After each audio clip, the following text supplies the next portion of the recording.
everybody. This is Big Stack Numismatics. I want to welcome all my fellow coin collectors out there. And it's Saturday, June 12th. And beautiful day outside. Nice sunny day. And I wanted to take a closer look here at a coin that I picked up that is purchased towards my US early commemoratives. And this is a fun one.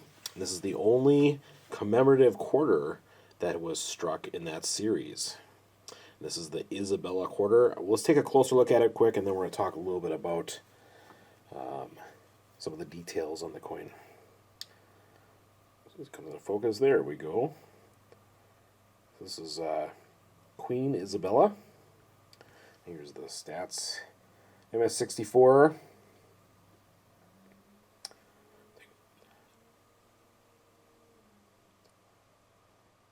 It's got some nice toning on this. On the back,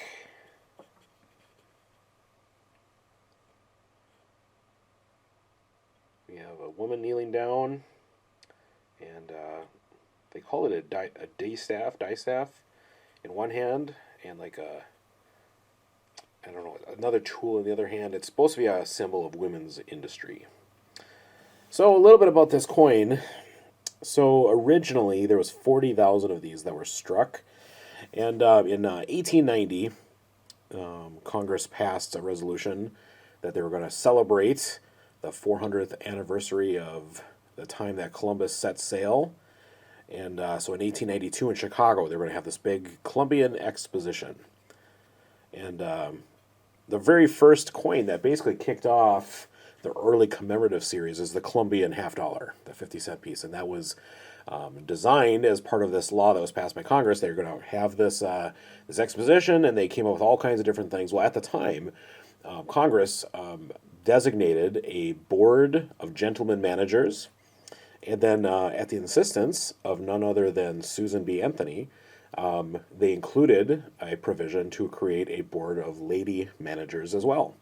And the lady managers, one of the things they wanted to do was have their own coin that was going to feature a female of some sort and have more female influence, I guess, in general.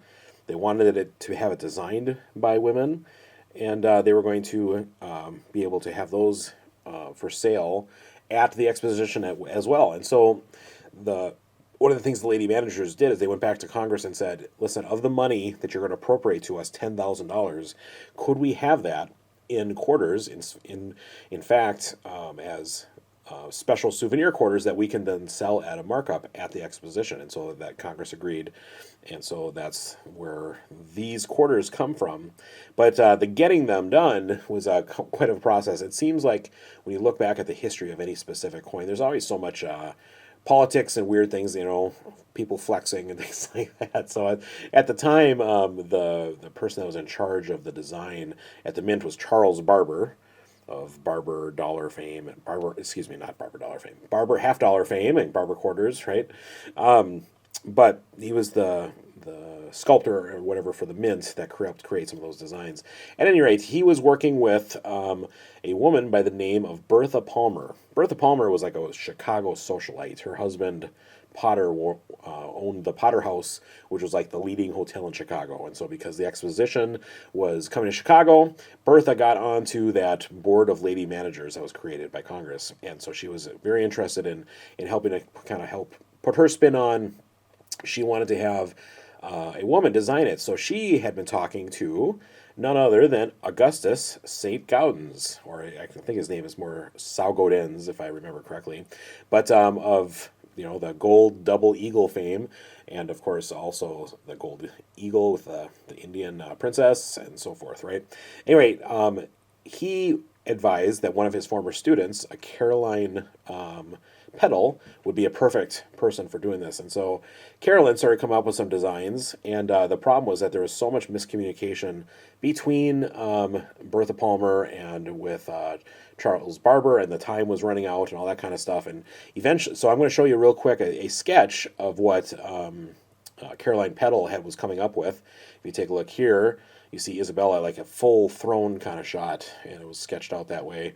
And this never came to fruition, obviously. And basically, Carolyn Peddle quit and said, "If you're," because they were coming back, the men's people were coming back and saying, "Well, we can't do the entire this, that, and the other thing," and so they're saying, maybe can you just do half of Isabella, or can you do this? And she was getting frustrated, and she quit. So bottom line is, they ended up going with a design that Charles Barber came up with, which is the profile of Isabella, Queen Isabella, who is basically one of the sponsors of Columbus to go on his journey. And in fact, the legend was that she'd be willing to even give up and sell her crown and jewels in order to fund this mission.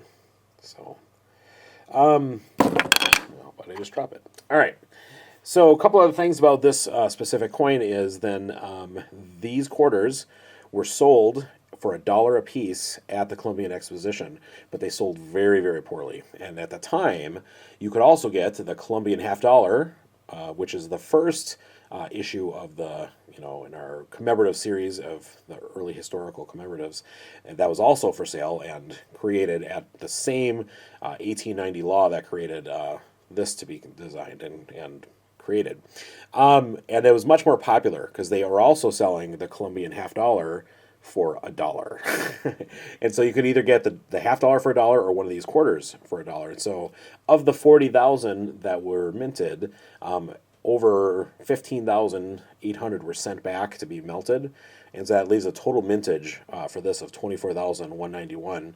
A couple thousand sold, but the vast majority of them were purchased by the lady managers for their face value for a quarter. And so they held on to them and were able to sell them to coin dealers throughout the next few decades and things like that. But the majority of these are in extremely good condition because they were never put in circulation. So they were all held on to,